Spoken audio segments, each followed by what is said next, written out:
और 2 रुपया।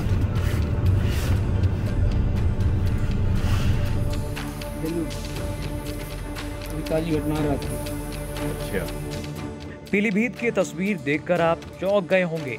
ये कोई जंगल सफारी की तस्वीर नहीं है और ना ही किसी चिड़ियाघर की। दरअसल पिछले 10 दिनों से एक बाघ पीलीभीत के कालीनगर इलाके में डेरा जमाकर बैठा है और इस बाघ का खौफ ऐसा है कि लोग घर से बाहर निकलने में भी कतरा रहे हैं। लेकिन इस बाघ की वजह से सबसे ज्यादा किसानों को दिक्कत हो रही है। दरअसल जिस जगह पर बाघ डेरा जमाए बैठा है वहां 4 धान और 2 गन्ना क्रय केंद्र हैं और किसान यहां लगातार अपनी उपज बेचने आ रहे हैं और उन्हें इस बात का डर सता रहा है कि कहीं बाघ उन पर हमला ना कर दे। हालांकि क्रय केंद्रों ने एक पोस्टर लगाकर लोगों को चेतावनी दे दी है कि इस इलाके में बाघ घूम रहा है तो लोग सावधानी बरतें। क्या दिक्कत आ रही है आपको यहाँ पे? साहब जहाँ पे बाघ घूम रहा है, हम लोग रात बरात में आते हैं अपना दान देखने के लिए और हम लोगों को बहुत परेशानी हो रही है। अक्सर रोज़ ही उसकी लोकेशन जहाँ पे आस पड़ोस में देखने को मिल रही है।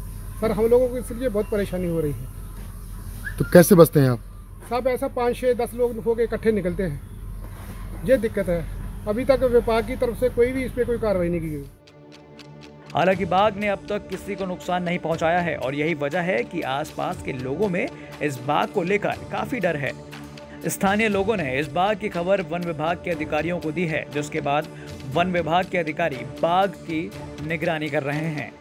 हमारे संवाददाता ने जब डीएफओ संजीव कुमार से ये सवाल पूछा कि आखिर इस इलाके में बाघ बार बार क्यों आते हैं, तो उनका जवाब चौंकाने वाला था।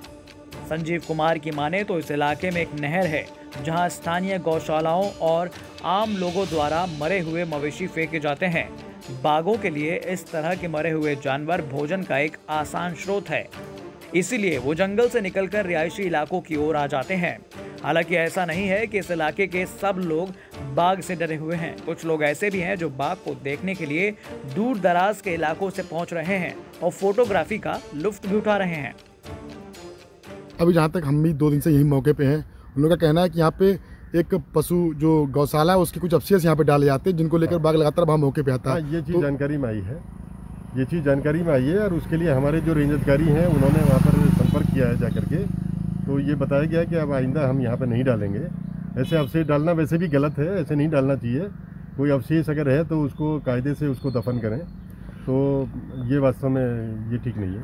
निगरानी के लिए कोई टीम का अधिकारी कैमरे में लगाए गए हैं? हाँ, कैमरे लगाए गए हैं, 9 कैमरे हैं और हमारे साथ में जो हमारे WWF हैं, हमारे 2 डिवीज़न तो लगे हुए हैं यहाँ पे।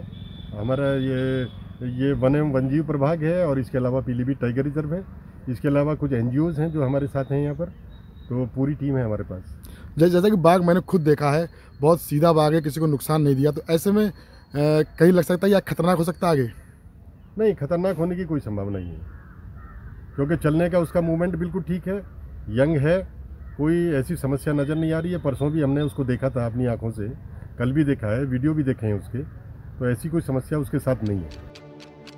बता दें कि 5000 वर्ग किलोमीटर में फैले दुधवा पीलीभीत क्षेत्र के 4 महत्वपूर्ण फॉरेस्ट रिजर्व हैं, जिनमें दुधवा टाइगर रिजर्व, कतनेरिया घाट, किशनपुर वन्य जीव अभ्यारण्य और पीलीभीत टाइगर रिजर्व है। यूनाइटेड नेशनल डेवलपमेंट प्रोग्राम और international union for conservation of nature की तरफ से पीलीभीत के टाइगर रिजर्व को नंबर 1 बताया गया है। यहाँ टाइगर रिजर्व बनने के बाद से बाघों की आबादी 30 से बढ़कर 65 हो गई है। एक तरफ इस रिकॉर्ड ने यूपी समेत पूरे देश का गौरव बढ़ाया तो दूसरी तरफ चिंता भी बढ़ाई है। पीलीभीत से सौरभ पांडे की रिपोर्ट, यूपी तक।